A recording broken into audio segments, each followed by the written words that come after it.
Seja muito bem-vindo a mais uma edição do nosso programa Rodrigo Barros e Você. Hoje uma edição mais do que especial. Estamos estreando o nosso novo estúdio. Então, a partir de agora, você passa a acompanhar o nosso programa aqui nesse estúdio. E eu tenho a honra e o prazer de receber ele, que já é um grande amigo, diretor executivo da segunda maior entidade do franchising no mundo, Ricardo Camargo. Ricardo, prazer estar aqui com você, te receber e estrear aqui o nosso estúdio. É uma grande honra e uma grande responsabilidade. Obrigado, Ricardo. O que faz da ABF, Associação Brasileira do Franchising, hoje, a segunda mais importante entidade do franchising no mundo?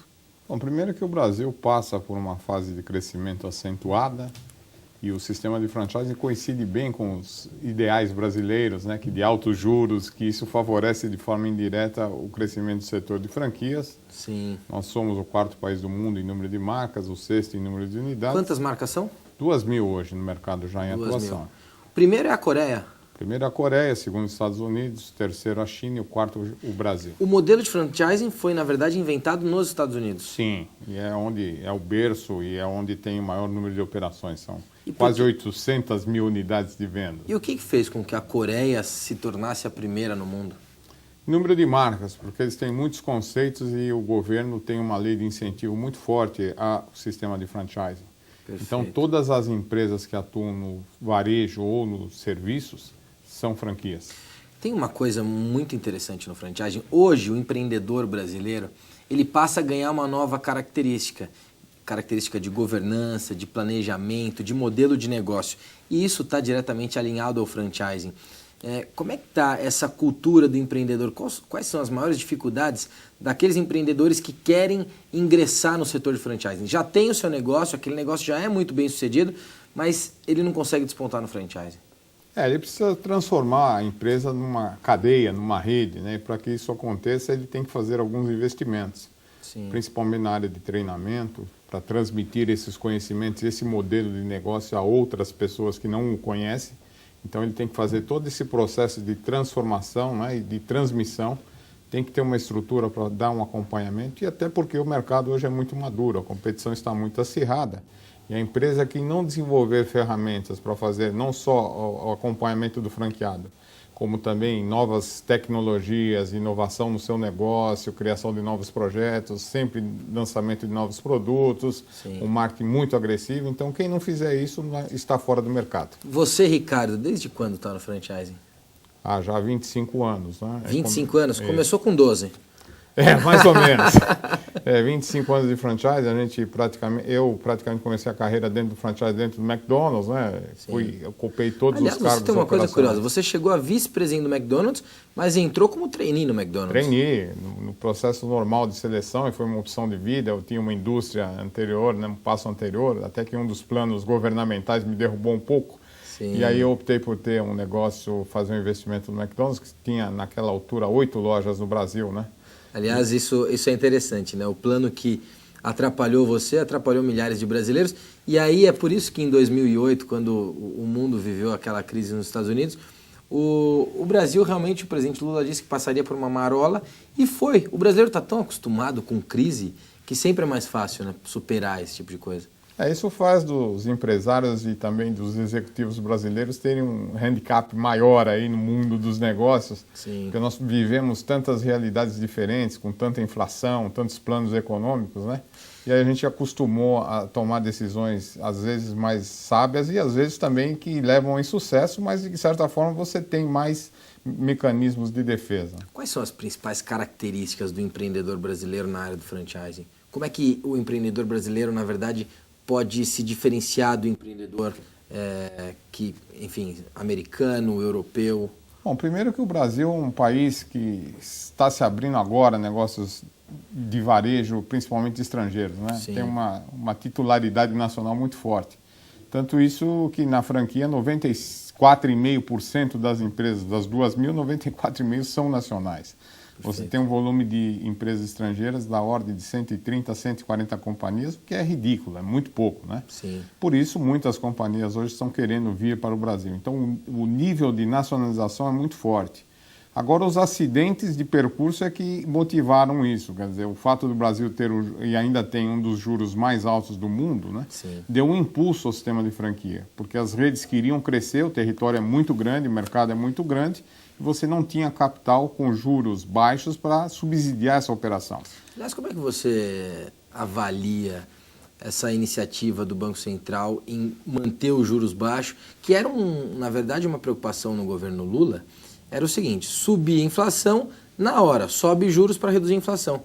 Como é que você avalia essas medidas que estão sendo tomadas pela gestão da presidente Dilma em subir a inflação? Não é só subindo juros que a gente vai controlar a inflação. Existem outras medidas a serem tomadas. Eu acho que nesse momento está correta, inclusive porque o presidente do Banco Central acabou sendo muito criticado pelo fato de baixar os juros naquela altura. Sim. Como sempre, os empresários também têm uma mania um pouco alta de crítica. Sim, mas eu acredito, face aos resultados do terceiro trimestre, essa política se mostrou acertada, porque nós temos alguns setores que já estão passando por uma certa crise. E esses setores são principalmente voltados ao consumo de mais alto valor financeiro. O governo então, o voltou, mercado inclusive, de automóveis é um exemplo. Sim, e o governo voltou a incentivar o consumo agora, né? Ele, na verdade, voltou a ofertar mais crédito. Porque o remédio, quando é demais, pode trazer outra doença, né? Um paciente. Foi o que aconteceu. Isso refletiu diretamente no setor do franchising, porque foi o varejo? Um pouco menos, porque o varejo ele se caracteriza por um ticket médio um pouco mais baixo. Então, o crédito não chega a ser um grande problema inicial. Mas depois acaba contaminando a cadeia. Isso leva um processo de 3 a 4 meses. E é o que aconteceu agora. Quer dizer, então, nós estamos sofrendo o reflexo que a indústria já começou a receber a partir de junho, julho, e está vindo para o varejo agora em outubro. Tem uma coisa que tem sido muito comentada, que é a lei do micro e pequeno empreendedor. Essa é uma lei que atinge e apoia, na verdade, fomenta diretamente o setor do franchising. Pelo menos 80% a 85% desse setor vai ser beneficiado por essa lei. Por isso nós compusemos um time que brigamos muito para que ela fosse aprovada. Até para aumentar o nível de formalização das empresas, né?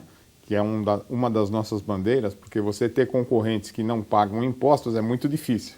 Claro. E os impostos são altos no Brasil. Então, quanto mais empresa formal houver, provavelmente no futuro a gente tenha uma possibilidade de pagar menos imposto e ter uma concorrência mais leal. Existia uma preocupação dos franqueadores, porque eles são, na verdade, franqueadores e eles ficam com um ticket muito pequeno. Só que pelo volume da rede, ele acabava pagando um tributo que não enquadra, na verdade, na lei de incentivo à pequena empresa, no Super Simples. Como é que anda isso? Bom, agora dobrando esse valor, naturalmente você vai conseguir aumentar muito o número de empresas que vão ser abrangidas por esse fator. Mas os grandes franqueadores ainda vão continuar com a lei de lucro presumido ou lucro real, porque aí eles já extrapolam de qualquer maneira esse fator, né, esse valor. Ou seja, continua sendo um problema, na verdade. Não é um problema, porque quando a empresa chega a esse nível também de faturamento, ela deveria realmente estar... Já está na hora de tomar o seu próprio caminho, e é impossível você manter um sistema econômico com muitas discrepâncias e diferenças. Cara, tem uma coisa importante para a gente colocar, que é justamente a integração dos canais de venda. Hoje o consumidor, quando ele chega na loja, ele já sabe o que ele quer comprar e ele já sabe, inclusive, quanto deve custar aquilo. Como é que tem sido trabalhado isso? Bom, nós tivemos aí, todo ano a gente faz uma convenção anual, né, e a gente busca os temas de maior relevância para o setor. Sim. E coincidentemente, você sempre muito antenado, né, Rodrigo? Coincidentemente, um dos temas que a gente levou a cabo durante esta convenção foi a questão de recursos humanos, que o Brasil passa por uma crise de mão de obra, né? Não só em número de quantidade, mas também em falta de conhecimento e de educação desenvolvida a contento para atender às necessidades das mais variadas empresas. Sim. Então, nós focamos muito isso, como conservar sua mão de obra, como desenvolvê-la. Isso foi um dos assuntos. E o segundo assunto foi esse que você se referiu, a integração dos canais. Né? Nós desenvolvemos alguns temas dentro da entidade, temos até convênio com algumas empresas, justamente para fazer a integração, a possibilidade de utilização do mobile, por exemplo, para poder decidir a compra ou selecionar produtos ou participar de promoções de cada uma das redes. E nós cremos firmemente que cada vez mais vai haver uma integração entre o sistema de telefonia celular, o sistemas de computadores, né, acesso pela web. Sim. E o ponto de venda. Porque sempre o ponto de venda vai continuar tendo uma importância, mas a abordagem tem que ser diferente, porque, como você disse, quando o cliente chega à loja, ele já tem um nível de informação, ele sabe, inclusive, os preços dos concorrentes. E o fator serviço vai ser muito determinante para que o consumidor opte por uma rede ou outra. Então, se ele é bem atendido, isso pode compensar, às vezes, até o preço. Muito bom. Vamos só dar um resumo aqui do mercado do franchising. A gente falou, são praticamente 2.000 franqueadores. Quantos franqueados? Hoje estamos com 93 mil franqueados. 93 mil franqueados. Isso, 93 mil pontos de venda, né? Muito bom. Então nós estamos aí com uma rede de funcionários diretamente ligados ao sistema de mais de 800 mil pessoas. Volume de faturamento? 76 bilhões no ano passado, né? Esse ano nós vamos crescer aí 15%. Então nós vamos chegar aos 90 bilhões de Aliás, reais. já há alguns anos sempre crescendo a 2 dígitos, né? 2 dígitos e sempre muito acima do índice do índice do país. Que, aliás, o Brasil, no lugar de 3,5%, já estão falando em 3,1%. Exatamente. Para um rápido bate-bola aqui, quero que você sugira um livro. Siddhartha. Um filme. Um filme, muitos, mas o último que eu assisti, eu achei muito interessante, foi Água para os Elefantes. Um hobby. Futebol e violão. Violão, olha só que maravilha. E o Ricardo canta também, viu? Não falou aqui, mas é cantor, Ricardo, se hoje você fosse o presidente do Brasil, se tivesse hoje, exatamente agora, com a caneta da Dilma Rousseff, qual seria a sua primeira iniciativa? Bom, a primeira iniciativa seria aumentar a destinação para o setor da educação e reformular totalmente esse setor, que ele está totalmente defasado e não diz em nada com a nossa realidade empresarial. Ricardo Camargo, quero agradecer a tua presença aqui no programa. Obrigado por ter aceito o nosso convite e eu espero que você possa voltar mais vezes, sempre para nos atualizar em relação ao setor.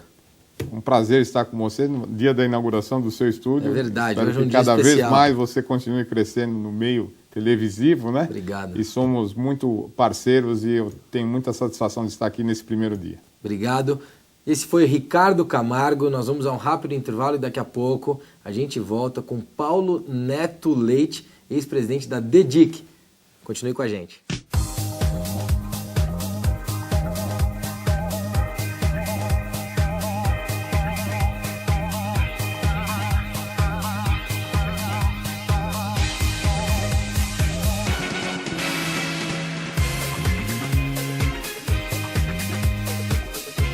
Eu espero que você esteja gostando do nosso programa.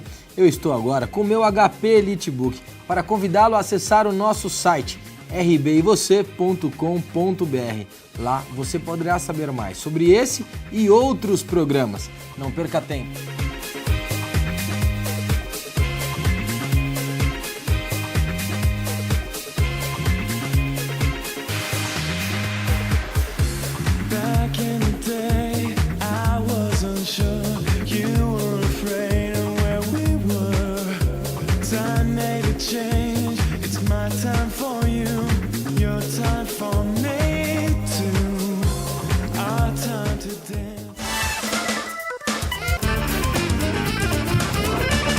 Estou aqui na fábrica da Flexform para mostrar por que ela é referência na América Latina e líder nacional em vendas de cadeiras para o mercado corporativo.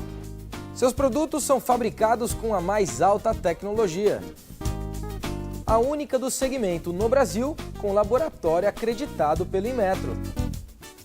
É por isso que há mais de 45 anos a Flexform é excelência no que faz.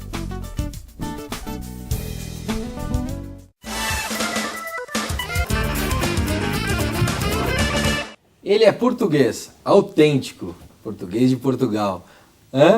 Paulo Neto Leite, ex-presidente da DEDIC, que prazer te receber. Nosso segundo entrevistado aqui no nosso novo estúdio e isso reflete no carinho que eu tenho por você. Prazer te receber. Muito obrigado, é um prazer estar aqui. Eu realmente sou português original mesmo, mas já estou aqui no Brasil há 5 anos e 2 dias. É importante a gente dizer o seguinte, a gente vai colocar o caption aqui embaixo para poder traduzir o que você fala. Paulo, você fez 5 anos de Brasil, completou 5 anos de Brasil. Qual foi a situação mais inusitada que você teve no Brasil quando chegou?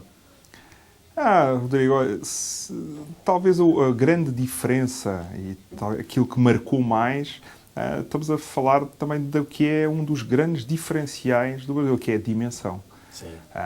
Quando você olha para uma cidade como Coimbra, que é uma cidade relevante de Portugal, é uma cidade que tem menos habitantes que Moema. Portanto, tudo isso dá uma dimensão, o que dá um conjunto de oportunidades e também de desafios para um país e para uma cidade. Você veio para o Brasil para presidir a DEDIC, a qual você presidiu até este ano, e a DEDIC chegou a 26 mil colaboradores no Brasil. Como é que é gerir uma empresa? Como é que é estar à frente de uma empresa com tanta gente? Isso é um fator curioso porque é realmente uma dimensão muito grande. Para termos uma ideia, não existem muitas empresas em Portugal que tenham 26 mil colaboradores. É verdade. Existem muitas vilas em Portugal que têm médico, prefeito, etc., que têm menos de 26 mil Aliás, colaboradores. tem uma coisa curiosa, você tinha 39 médicos na DEDIC. Exatamente. Era quase um hospital.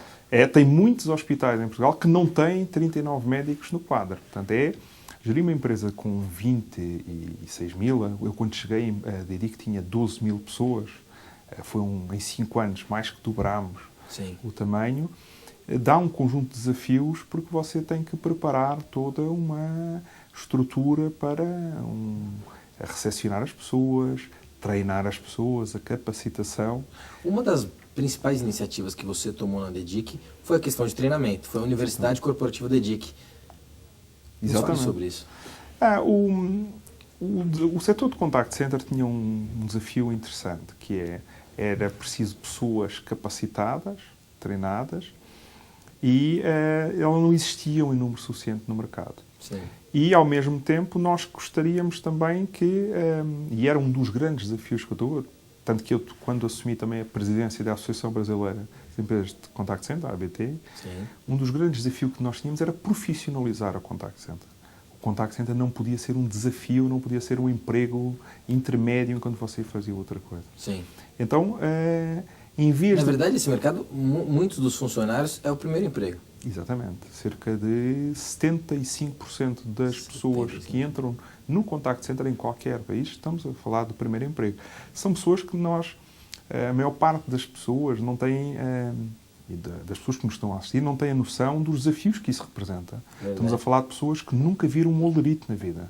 Sim. Estamos a falar de pessoas que, quando você desconta os dias de férias, a pessoa não entende porque é que você está a entender. Há um conjunto de trabalho que você tem que fazer para explicar a essas pessoas o que é que realmente isso é. Um dos maiores cases que você conseguiu, inclusive, foi aumentar a idade do turnover, né? Exatamente. Normalmente, o turnover no contact center, quanto tempo?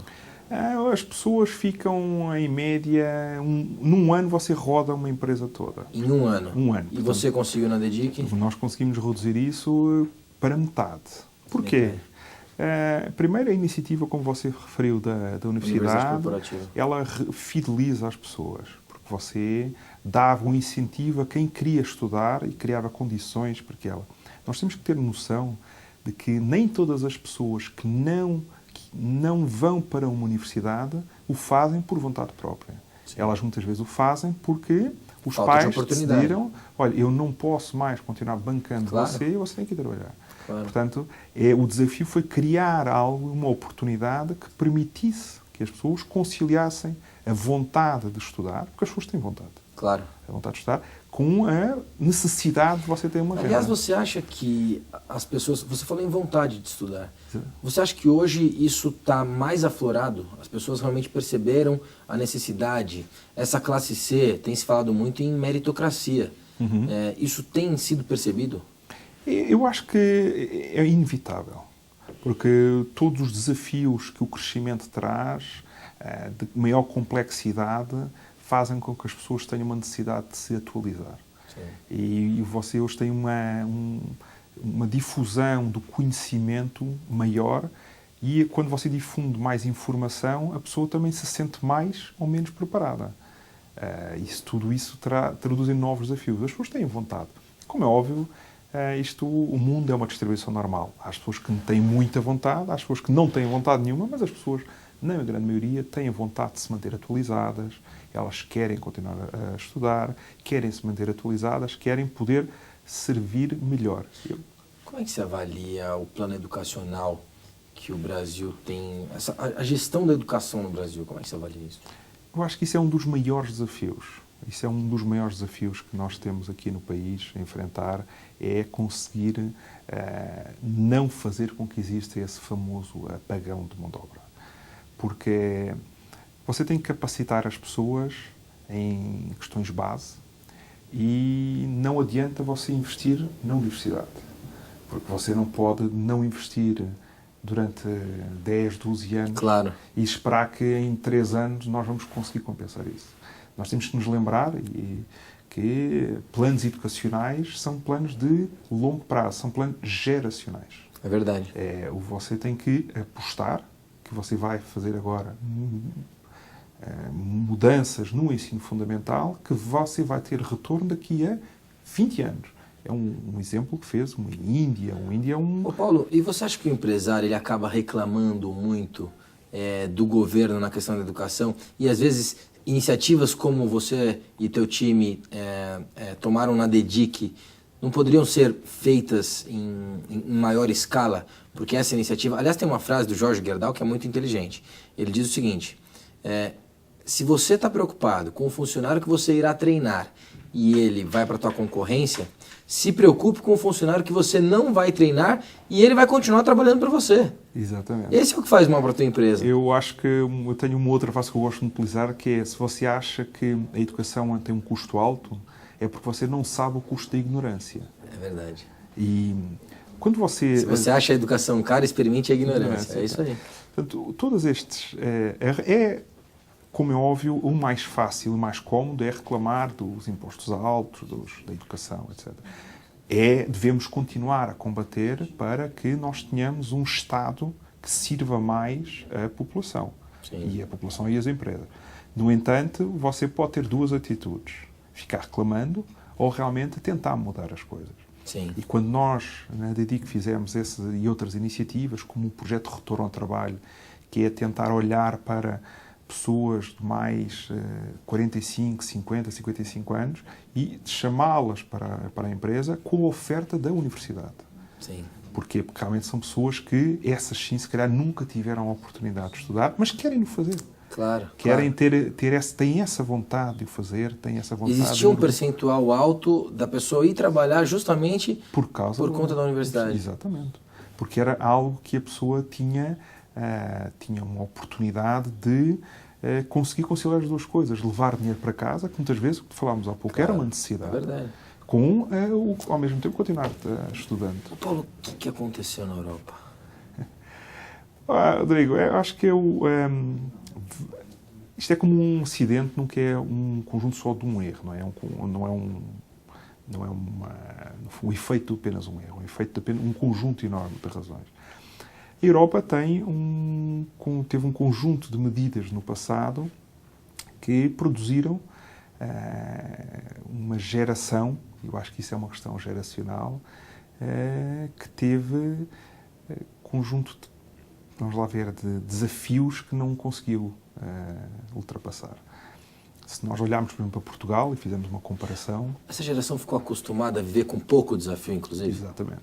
Há uma expressão que o Norman Freeman, no livro O Mundo é Plano, ele utiliza, que é um dos problemas do mundo ocidental, é o que é que as pessoas têm for granted, têm de garantido. O que é que um jovem tem de garantido? Um jovem tem de garantido hoje em dia, se você perguntar a um jovem o que é que para ele são os custos fundamentais, o que é fundamental para a sua vida? Sim. Você vai receber, a TV a cabo. Como TV a cabo é fundamental? Então você provavelmente tem um problema de inversão de valores. Sim. E ao mesmo tempo você ganha no fundo teve uma geração que disse: não, eu tenho um curso superior, então eu tenho que ganhar mais. Perfeito. Não, e eu já não vou fazer um conjunto de coisas. coisas. E já não submeteria mais a fazer algumas coisas. Mas é preciso.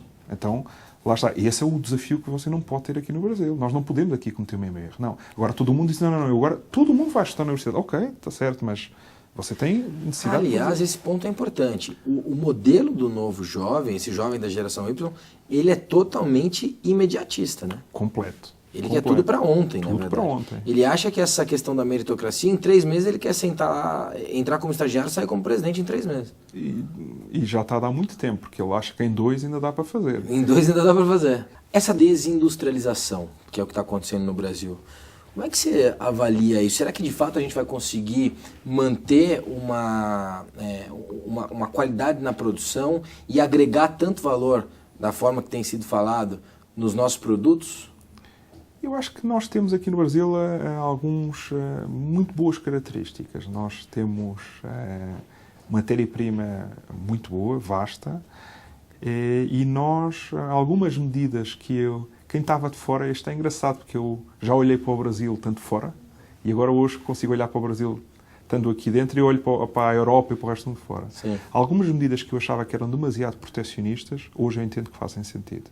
Quando o Brasil incentiva a produção interna, desde que não seja exagerada. Que é o que aconteceu agora no mercado automobilístico. Desde que não seja exagerada, porque isso desincentiva a competitividade, porque claro. Você aí diz, eu já não preciso ser competitivo porque eu tenho proteção, portanto temos que saber medir essa dosagem. Na área de tecnologia isso é muito bem feito, não é? Na área de tecnologia é bem feito. E está-se a tentar realmente fazer com que o Brasil consiga ser um exportador grande de mão de obra. Que é um desafio quando a gente tem um Brasil a crescer tanto, porque você tem que dosar entre satisfazer a demanda interna e conseguir dar um passo para a exportação. Fazer um bate-bola rápido com você aqui, eu quero algumas sugestões suas. Um livro. O Mundo é Plano. Um filme. Armageddon, uma equipa simples produz resultados extraordinários. O hobby de Paulo Leite. Vinhos. Eu sou um apaixonado pelo estudar os vinhos. Paulo, se hoje você fosse o presidente da República, se hoje você fosse... Se a Dilma chegasse para você e falasse, está aqui, a partir de agora você pode tomar a decisão por mim, qual seria essa decisão? Eu convocava um conjunto alargado de pessoas e criava um plano nacional de educação de longo prazo, que tinha que ter o compromisso de todas as frentes partidárias e empresariais. A gente percebe aqui, você é o nosso segundo entrevistado hoje e é a segunda pessoa que justamente fala na questão da educação. Então a gente percebe que isso tem que ser uma agenda prioritária no governo federal e fica aqui então o nosso apelo para que isso aconteça. Paulo, eu quero agradecer a tua presença, muito obrigado por ter vindo, obrigado por ter aceito o nosso convite, desejo muito sucesso a você e espero que a gente possa estar junto em novas oportunidades. Obrigado. Paulo Neto Leite, esse simpático português de Portugal, que deu aí inclusive uma dica de vinho da região do Esporão. Nós vamos ficando por aqui, hoje em um programa, como você sabe, muito especial, porque estreamos o nosso novo estúdio e a partir de agora a gente passa a gravar daqui, sempre trazendo novidades e boas entrevistas para você. Obrigado pelo seu carinho, também, é claro, pela sua audiência. E eu te espero de domingo a sexta-feira, sempre às 11h30 da noite aqui na TV+. Até lá.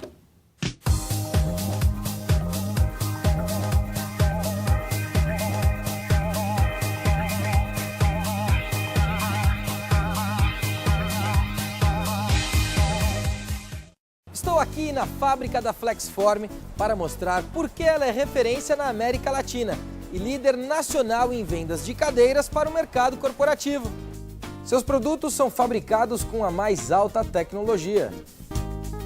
A única do segmento no Brasil com laboratório acreditado pelo Inmetro. É por isso que há mais de 45 anos a Flexform é excelência no que faz.